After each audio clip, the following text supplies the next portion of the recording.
Hi friends, நம்ம இன்னைக்கு முருங்கைக்கீரையை பற்றி பார்க்கலாம். முருங்கைக்கீரை மருத்துவக்கீரை என்று இன்னொரு பெயரும் உண்டு. முருங்கைக்கீரையில் vitamin A, C, E, calcium, இரும்பு, புரதம் நிறைந்த ஒரு புரதம் நிறைந்த கீரையாகும். தினமும் சாப்பிட்டால் உடலுக்கு கிடைக்கும் நன்மைகள் அதிகமாக இருக்கிறது. முருங்கைக்கீரையில் அதிகமான அயன் சிவப்பு இரத்த அணுக்களை அதிகப்படுத்துகிறது. பெண்களுக்கு, குழந்தைகளுக்கு பெரிதும் உதவுகிறது.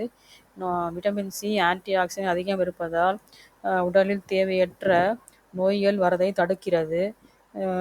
கால்சியம், மெக்னீசியம் நிறைந்துள்ளதால் எலும்புகள் வலுவடைய உதவுகிறது. கண் பார்வைக்கு விட்டமின் ஏ அதிகமாக இருப்பதால் கண் வறட்சியை குறைக்கிறது.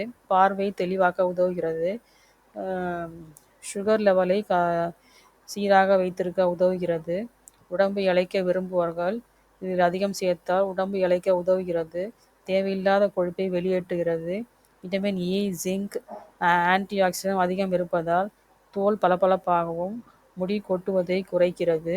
முருங்கைக்கீரையை வாரத்தில் 2 முறை பயன்படுத்தி முழு ஆரோக்கியம் எளிதாக பெறலாம்.